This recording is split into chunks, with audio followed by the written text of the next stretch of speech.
কি ওই ব্যক্তিকে দেখে লজ্জাবোধ করব না যেই ব্যক্তিকে দেখলে স্বয়ং ফেরেশতারা পর্যন্ত লজ্জা পায়? সুবহানাল্লাহ।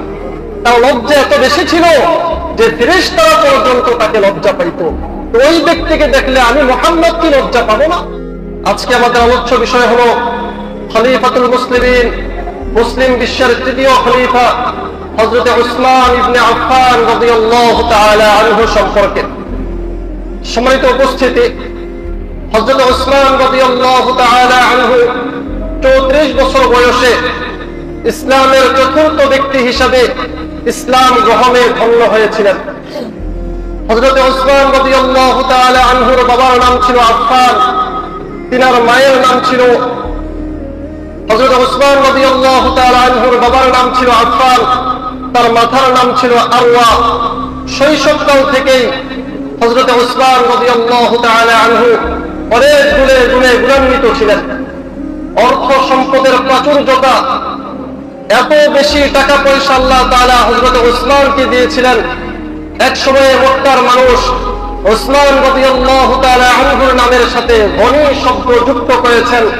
আর এই গনিয়ুন শব্দের অর্থ হলো ধনী বা প্রাচুর্যতা। এত বেশি টাকা পয়সা আল্লাহ তাকে দান করেছে, এক সময়ে তার নামের সাথে ধনী শব্দ যুক্ত হয়েছে। হযরত উসমান রাদিয়াল্লাহু তাআলা আনহুর এত টাকা পয়সা আল্লাহ দিয়েছে, এখনো পর্যন্ত প্রায় 1400 বছর পরে এসে এখনো মক্কায় একটা ব্যাংক অ্যাকাউন্ট আছে, যে অ্যাকাউন্টে উসমানের টাকা পয়সা জমা হচ্ছে। সুবহানাল্লাহ, এখনো পর্যন্ত টাকা পয়সা জমা হয়। তো হযরত উসমান রাদিয়াল্লাহু তাআলা আনহু সম্পর্কে আল্লাহ তাআলা কোরআনে একটি আয়াত নাযিল করেছেন, আম্মান হুয়া কানিতুন আনাআল লাইলি সাজিদান ওয়া কাইমান ইয়াহযারুল আখিরাতা ওয়া ইয়ারজু রাহমাতা রাব্বিহ। আল্লাহ তাআলা বলছেন, উসমানের বহু গুণের মধ্যে অন্যতম একটি গুণ হলো হযরত উসমান রাদিয়াল্লাহু তাআলা আনহু রাতের আধারে দাঁড়িয়ে ইবাদতে লিপ্ত হয়ে যায়। কখনো তিনি সিজদায় থাকে, কখনো তিনি রুকুতে থাকে, কখনো তিনি দাঁড়িয়ে থাকে, আখিরাতকে ভয় করে আর আল্লাহর রহমতের আশা রাখে। আখিরাতকে ভয় করে আল্লাহর রহমতের আশা রাখে। এত প্রাচুর্যের অধিকারী ব্যক্তিটিও রাতের আধারে দাঁড়িয়ে দাঁড়িয়ে সালাত আদায় করতে থাকে, চিৎকার দিয়ে পড়ি সুবহানাল্লাহ। মুহতারাম হাজিরিন, হযরত উসমান রাদিয়াল্লাহু তাআলা আনহুর লজ্জাশীলতা ছিল অনেক বেশি। আল্লাহর নবী সাল্লাল্লাহু আলাইহি ওয়াসাল্লাম তার ঘরের মধ্যে বসেছিলেন। এমন অবস্থায় রাসূলের কাপড়টা একটু উপরের দিকে ছিল, স্বাভাবিকের চাইতে একটু উপরে ছিল। তার মানে হাঁটুর উপরে ছিল, বিষয়টা এমন নয়। ঘরের মধ্যে আছেন, স্বাভাবিকের চাইতে কাপড়টা একটু উপরে ছিল। হযরত আবু বকর রাদিয়াল্লাহু তাআলা আনহু ঘরে এসেছে, পয়গম্বর স্বাভাবিক অবস্থায় আছেন। হযরত ওমর ফারুক রাদিয়াল্লাহু তাআলা আনহু ঘরে আসছেন, আল্লাহর নবী স্বাভাবিক অবস্থায় আছেন। হযরত উসমান রাদিয়াল্লাহু তাআলা আনহু ঘরে প্রবেশ করার সাথে সাথে পয়গম্বর দাঁড়িয়ে গেলেন, তার কাপড় ঠিক করে তারপরে বসলেন। ঘটনাটা আম্মা জান আয়েশা রাদিয়াল্লাহু তাআলা আনহুর নজরে পড়েছে। সবাই যখন চলে গেছে, আম্মা জান আয়েশা রাসূলকে ডাক দিয়ে বললেন, আবু বকর আসলো, আপনি নড়াচড়া করলেন না। ওমর আসলো, আপনি আপনার কাপড় ঠিক করেন নাই। উসমান যখন চলে আসলো, আপনি আপনার কাপড় ঠিক করে নড়াচড়া করে তারপরে বসলেন, কারণটা কি? আম্মা জান আয়েশা রাদিয়াল্লাহু তাআলা আনহাকে বলে, আলা আস্তাহয়ি মিন রাজুলিন তাস্তাহি মিনহুল মালায়েকা। আমি কি ওই ব্যক্তিকে দেখে লজ্জাবোধ করব না যেই ব্যক্তিকে দেখলে স্বয়ং ফেরেশতারা পর্যন্ত লজ্জা পায়? সুবহানাল্লাহ। তার লজ্জা এত বেশি ছিল যে ফেরেশতারা পর্যন্ত তাকে লজ্জা পাইত। তো ওই ব্যক্তিকে দেখলে আমি মুহাম্মদ কি লজ্জা পাবো না? যার কারণে আমি আমার কাপড়কে ঠিক রেখেছি। ও মুসল্লি ভাইরা, চেহারার সৌন্দর্যতা, বডিগার্ডা ভালো আর শরীরের সুস্থতা দিয়েই মানুষ হওয়া যায় না। মানুষ হতে হলে মানবীয় কিছু গুণাবলী রয়েছে। এই মানব সভ্যতার গুণাবলী যার ভিতরে থাকবে, একমাত্র তাকেই কোরআন আর সুন্নাহর ভাষায় মানুষ বলবে।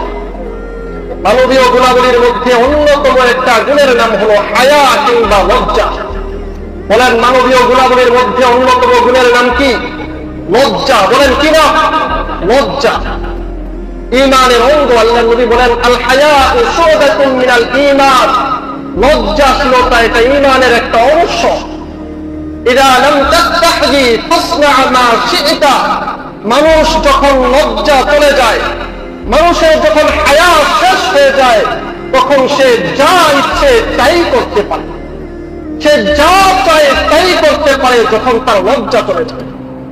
মুহতারাম হাজিরিন, বড় আফসোস আর দুঃখের বিষয় হলো আজকের যুব সমাজ তাদের হায়ার লজ্জা চূড়ান্ত পর্যায়ে এতটা অধঃপতন হয়েছে, আজকে তারা মায়ের সামনে, বাবার সামনে, সমাজের সামনে হাফ প্যান্ট পরে ঘুরতে লজ্জাবোধ করে না। কথা বলেন ঠিক কিনা?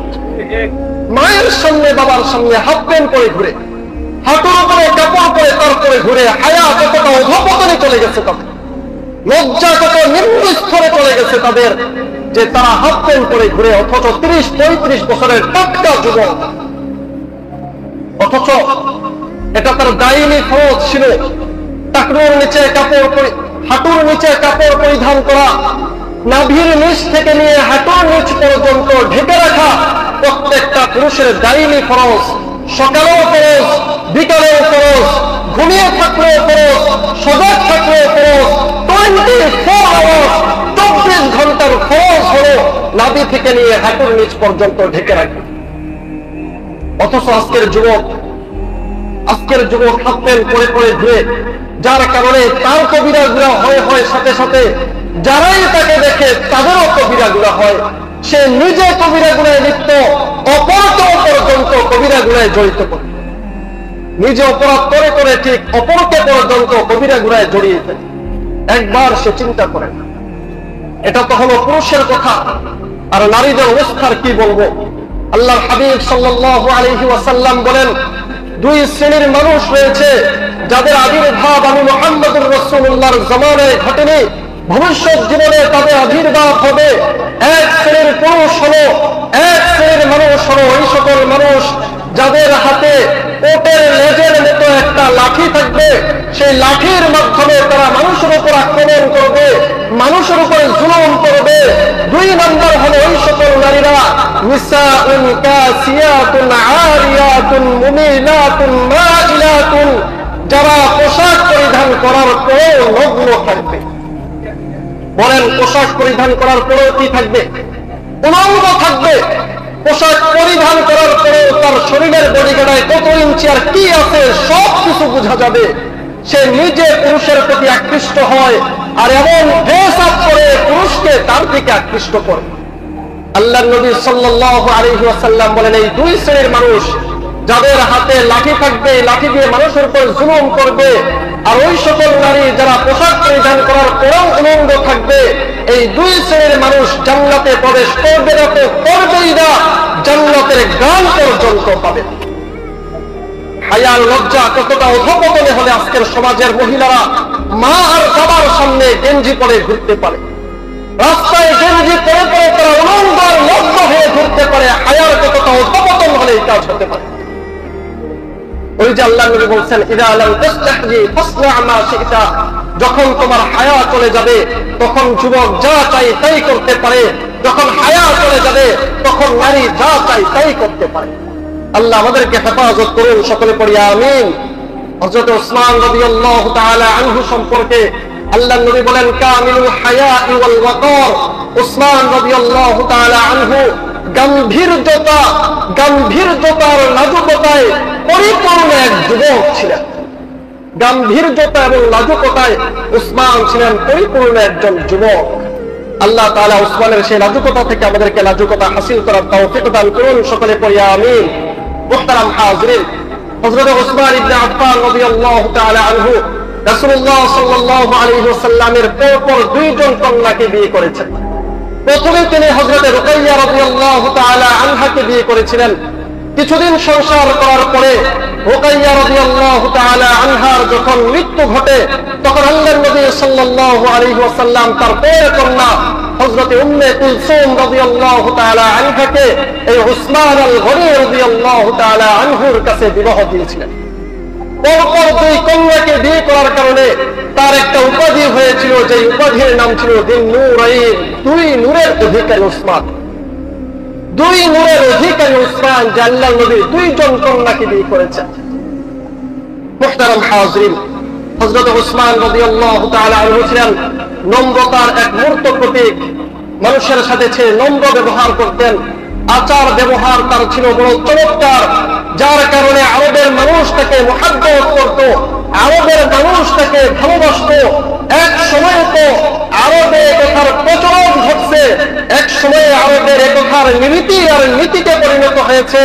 মক্কার মানুষগুলো বলতে থাকতো, কুরাইশের এই মানুষগুলো উসমানকে যে পরিমাণ মুহাব্বত করে, আমি আমার সন্তানকে সেই পরিমাণ মুহাব্বত করি। উসমানের নম্রতার আচার ব্যবহার এত চমৎকার ছিল, কুরাইশের মানুষরা উসমানকে এত মুহাব্বত করত, মানুষ বলতো আমি আমার সন্তানকে ওই পরিমাণ মুহাব্বত করি, কুরাইশের মানুষেরা উসমানকে যেই পরিমাণ মুহাব্বত করে। স্বামী তার স্ত্রীকে, স্ত্রী তার স্বামীকে বলতো উহিব্বুকা ওয়ার রাহমান হুব্বা কুরাইশ উসমান, আমি তোমাকে ওই পরিমাণ মুহাব্বত করি, কুরাইশের মানুষেরা উসমানকে যেই পরিমাণ মুহাব্বত করে। বলেন সুবহানাল্লাহ। নম্রতার ভদ্রতা কতটা উচ্চাঙ্গে পৌঁছতে মানুষ উসমানকে এত মুহাব্বত করতে পারে, যে মুহাব্বত সন্তান আর বাবার মুহাব্বতকে হার মানায়। আল্লাহ তাআলা আমাদেরকে সেই মুহাব্বত তৈরি করার তৌফিক দান করুন, সকলে পড়ি আমিন। মুহতারাম হাজরিন, হযরত উসমান রাদিয়াল্লাহু তাআলা আনহু ছিলেন একজন কোটিপতি মানুষ। এতটা ধন সম্পদ তার ছিল, বর্তমান বিশ্বে তার সম্পদের পরিমাণ সম্পদ কেউ নেই। তার সম্পত্তির পরিমাণ কোন সম্পত্তিওয়ালা বর্তমান পৃথিবীতে কেউ নেই, শুধু বাংলাদেশ না, পৃথিবীতে কেউ নেই। তারপরেও তিনি সাধারণ জীবন যাপন করতেন, স্বাভাবিকভাবে মানুষের সাথে চলতেন, কারো সাথে কোন ধরনের খারাপ ব্যবহার কিংবা কারো সাথে কোন ধরনের অহংকার কখনো তিনি দেখাতেন। মক্কার মানুষেরা একজন তাবিঈ ছিল ইবনে সাঈদ আল মাখজুমি রাহমাতুল্লাহি আলাইহি, তার বাবাকে ডাক দিয়ে বলে, বাবা আমার মসজিদে নববীর মধ্যে একজন চমৎকার চেহারার অধিকারী, পোশাক আশাকের মধ্যে আভিজাত্যের ভাব দেখা যায় এমন মানুষকে দেখা যাচ্ছে শুয়ে আছে, যে মানুষের মাথার নিচে শুধুমাত্র একটা ইট আছে। বলেন কি আছে? মাথার নিচে ইট দিয়ে শুয়ে আছেন। সন্তান তার বাবাকে জিজ্ঞেস করে মানুষটাকে, মান হুয়া, তিনি কে? বাবা ডাক দিয়ে বলে, বর্তমান পৃথিবীর যিনি খেলাফতের দায়িত্ব পালন করছেন, কতটুকু রাজ্যের খলিফা তিনি ছিলেন। আমাদের বাংলাদেশ 1,64,000 বর্গ মাইলের এই রাষ্ট্র, আর হযরত উসমান রাদিয়াল্লাহু তাআলা আনহুর খেলাফত ছিল 44 লক্ষ বর্গ মাইলের খেলাফত। বলেন কত লক্ষ? 44 লক্ষ বর্গ মাইলের খলিফা হযরত উসমান শুয়ে আছে মসজিদে নববীতে, যার মাথার নিচে শুধুমাত্র একটা ইট আছে, ইট। যার মাথার নিচে কি আছে?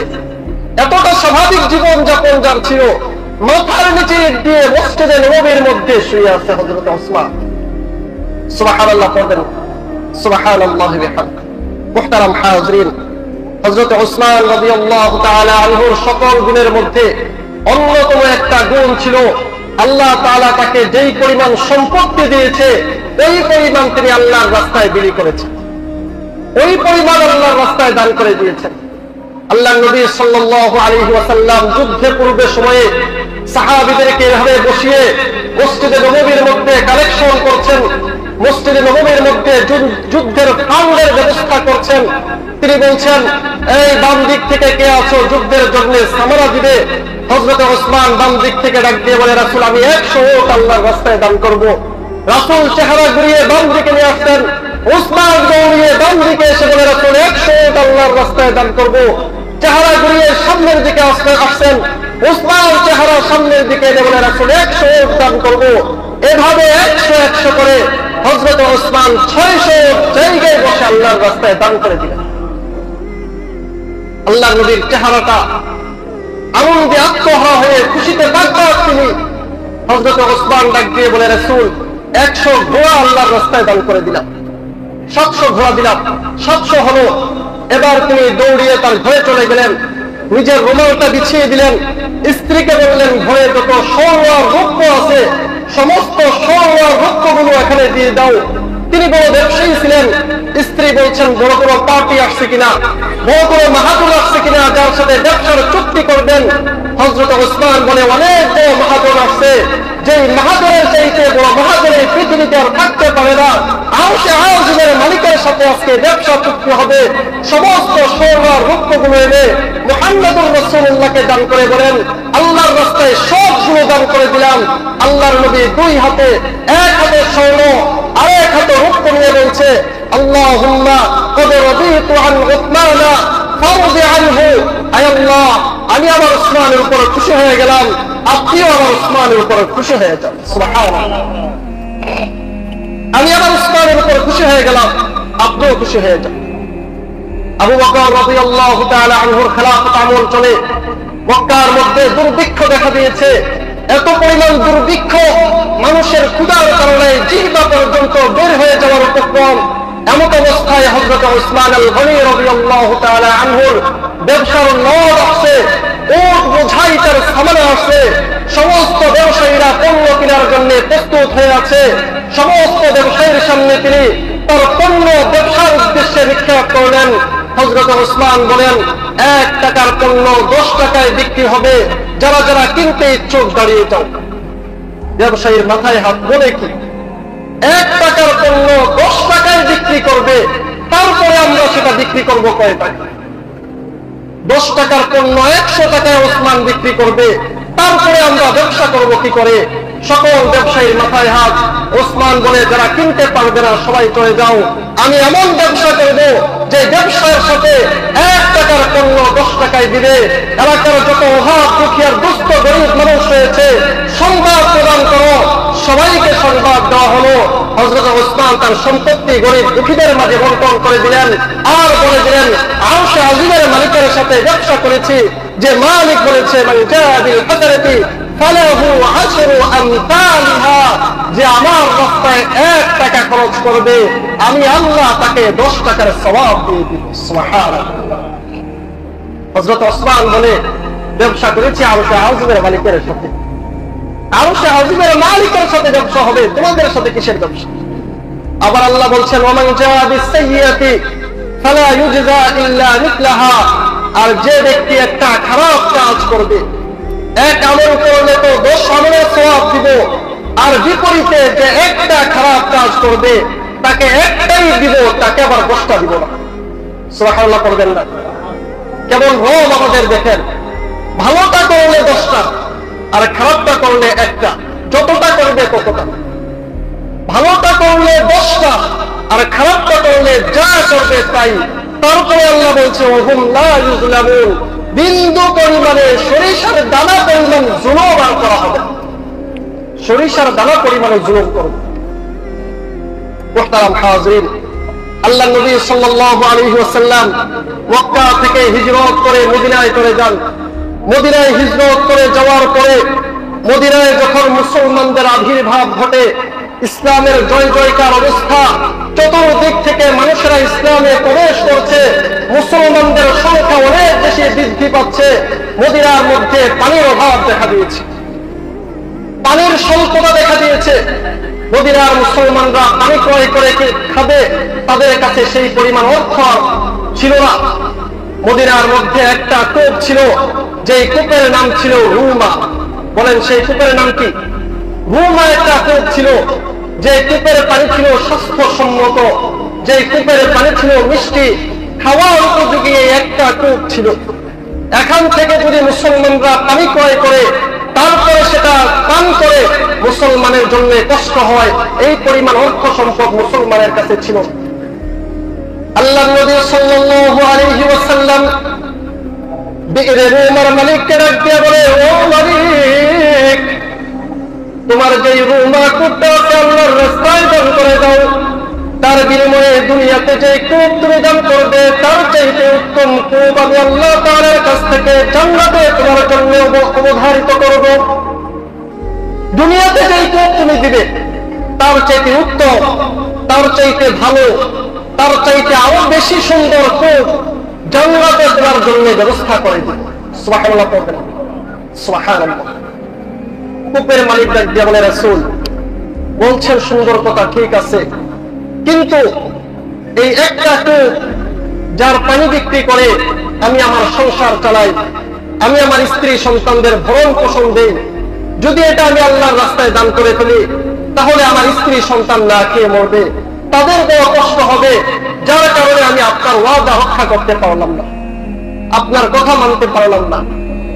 আল্লাহর নবী সাল্লাল্লাহু আলাইহি ওয়াসাল্লামের এই কথা হযরত ওসমানের কানে গিয়েছে। হযরত ওসমান রাদিয়াল্লাহু তাআলা আনহু নবীকে ডাক দিয়ে বলে, নবী আমার, বিئر রুমার ওই মালিকের সাথে আপনি যে চুক্তি করেছেন যে বিئر রুমা যদি কেউ আল্লাহর রাস্তায় দান করে আপনি জান্নাতে তার জন্য কূপের ব্যবস্থা করবেন, এটা কি শুধুমাত্র বিئر রুমার মালিকের ক্ষেত্রে খাস কিংবা সীমাবদ্ধ, নাকি পৃথিবীর যে কোনো মানুষ করলে আপনি তার ক্ষেত্রে জান্নাতের ওই কূপের সুপারিশ করবেন? আল্লাহর নবী বলেন, যে করবে তার জন্য জান্নাতে কূপের ব্যবস্থা আমি করে দিব। হযরত ওসমান রাদিয়াল্লাহু তাআলা আনহু বিئر রুমা ওই কূপের মালিকের কাছে গেলেন। মালিকের কাছে গিয়ে বললেন, তুমি তো আল্লাহর রাস্তায় দান করবে না, ঠিক আছে, আসো আমরা একটা ব্যবসায়িক চুক্তিতে আবদ্ধ হই, আমার কাছে এটা তুমি বিক্রি করে ফেলো। তিনি বললেন, বিক্রি করতে পারি, বিক্রি করলে ঠিক আছে। তদানীন্তন সময়ে ৩৫,০০০ দিরহাম দিয়ে, যা বাংলা টাকায় প্রায় ১১ লক্ষ টাকার বিনিময়ে, তখনকার সময়ের প্রায় ১১ লক্ষ টাকার বিনিময়ে হযরত ওসমান সেই কূপ ক্রয় করে ওই কূপ মদিনার মুসলমানের জন্য দান করে দিয়েছে। সুবহানাল্লাহ। ওই কূপের পাশেই একটা খেজুর বাগান তিনি ক্রয় করেছেন। সেই খেজুর বাগান আজও পর্যন্ত মদিনায় রয়েছে। এই খেজুর বাগানের খেজুর বিক্রি করে সেই বিক্রিত লভ্যাংশ যেটা আছে সেটা হযরত ওসমানের নামে আজও মদিনার গভর্নর ব্যাংকে জমা করছে। সুবহানাল্লাহ। কারণ মদিনায় তো আমাদের মতো আর সম্পত্তি ছিনিয়ে নিবে আর মানুষের সম্পত্তি জবরদখল করে দখল করবে এমন জালেম তো আর মদিনায় নাই। আমাদের দেশে তো এই পরিমাণ জালেম রয়েছে, গরিব দুঃখীর মাল তো খায় সাথে সাথে সরকারি মাল পর্যন্ত দখল করে। আছে না নাই বলেন? মুহতারাম হাজরিন, সেই কূপ আজও পর্যন্ত আছে। মদিনার মানুষ সেই কূপ থেকে আজও পর্যন্ত উপকার হাসিল করছে। সুবহানাল্লাহ। মুহতারাম হাজরিন, হযরত ওসমান রাদিয়াল্লাহু তাআলা আনহু শুধুমাত্র অর্থ সম্পদ আল্লাহর রাস্তায় দান করতেন, বিষয়টা এমন ছিল না, বরং তার তাকওয়া আর পরহেজগারিও ছিল উচ্চ লেভেলের। হযরত ওসমান রাদিয়াল্লাহু তাআলা আনহু যখনই কবর দেখতেন, কবর দেখেই সাথে সাথে ফুপিয়ে ফুপিয়ে কান্না শুরু করতেন। তার দাড়ি মুখ ভিজে যেত, মনে হতো মাত্রই মনে হয় দাড়িগুলো ধুয়ে নিয়ে আসছে। আল্লাহর নবীর সাহাবীরা হযরত ওসমানকে ডাক দিয়া বলে, ওসমান, আল্লাহর নবী দুনিয়াতে থেকে 10 জন ব্যক্তিকে জান্নাতের সার্টিফিকেট দিয়েছেন।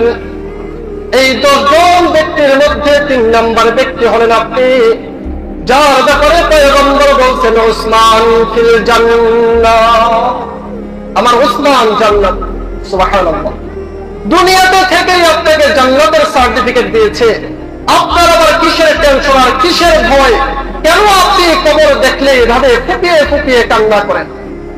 হযরত ওসমান রাদিয়াল্লাহু তাআলা আনহু বলেন, আমি আল্লাহর নবী সাল্লাল্লাহু আলাইহি ওয়াসাল্লামের জবানে শুনেছি, ইন্নাল কবর আউয়ালু মানজিলিন মিন মানাজিলিল আখিরাহ, নিশ্চয়ই কবর হলো ওই বাড়ি, কবর হলো ওই ঘাটি যেটা আখিরাতের সমস্ত ঘাটি সমূহের মধ্যে প্রথম ঘাটি।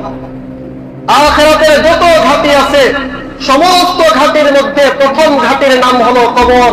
ফাইন্নাজা মিনহু ফামা বা'দাহু আইসারু মিনহু, যে কবরে মুক্তি পেয়ে গেল তার পরবর্তী ঘাটিগুলো মুক্ত হয়ে যাবে, আর যে কবরের ঘাটিতে ধরা খেয়ে যাবে, কবরের ঘাটি যার জন্য শক্তিশালী আর কঠিন হয়ে পড়বে, পরবর্তী ঘাটিগুলো তার জন্য কঠিন হয়ে যাবে। এজন্য আমার বড় ভয় হয়, আমার বড় টেনশন হয়, যদি এই কবরে আমি আটকে যাই, যদি এই কবর আমার জন্য কঠিন হয়ে যায়, পরবর্তীতে ওসমানের বাঁচার আর কোনো উপায় থাকবে না। এজন্য কবর দেখলে আমি আমার নিজেকে নিয়ন্ত্রণ করতে পারি না। মুহতারাম হাজরিন, অর্থ সম্পদ আল্লাহর রাস্তায় এত এত দান খায়রাত করার পরও, এত এত নেক আমল করার পরও যার ব্যাপারে কোন সার্টিফিকেট দিয়ে বলছে আম্মান হুয়া কালিকুন আনা আল্লাইলি সাজিদাও, ওয়াকাইমা, উসমান হলো সেই ব্যক্তি যে রাতের আধারে দাঁড়িয়ে দাঁড়িয়ে তাহাজ্জুদের সালাত আদায় করে কোরআন সার্টিফিকেট দিচ্ছে। সেই উসমান কবর দেখলে কান্নাকাটি শুরু করে দেয়। আমার আপনার হালত কি হওয়া দরকার বলেন? মুহতারাম হাজির, হযরত উসমান রাদিয়াল্লাহু তাআলা আনহু খেলাফতের মসনদে বসা ৪৪ লক্ষ বর্গ মাইলের খলিফা হযরত উসমান। হযরত উসমান রাদিয়াল্লাহু তাআলা আনহু অর্থ সম্পদের সবচেয়ে বড় কোটিপতি ব্যক্তি। একদিন সে তার গোলামকে কান মোলা দিয়েছেন। বলেন কি দিয়েছেন? কথা শেষ। কি দিয়েছেন? এই ঘটনা খুব ভালো করে মুখস্থ রাখেন। পরবর্তীতে যারা দেশের নেতৃত্বে আসতে চান, পরবর্তীতে যারা জাতির রাহবারি করতে চান, উসমান রাদিয়াল্লাহু তাআলা আনহুর এই ঘটনায় তাদের জন্য শিক্ষা রয়েছে।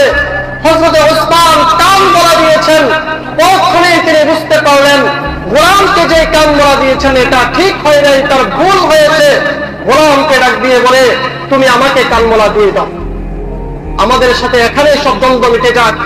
আমি এই দ্বন্দ্ব নিয়ে কবরের জগতে যেতে চাই না, আমি এই দ্বন্দ্ব নিয়ে হাসরের ময়দানে দাঁড়াইতে চাই না, তুমি আমাকে এখানে কান মোলা দিয়ে দাও। গোলাম বলে, আপনাকে মাফ করে দিলাম। হযরত উসমান বলে, তোমার কাছে মাফ চাই না আমি, তুমি আমাকে কান মোলা দিয়ে দাও। নিরুপায় হয়ে গোলাম হযরত উসমানের কান মোলা দিয়েছে, তবেই হযরত উসমান ক্ষান্ত হয়েছে।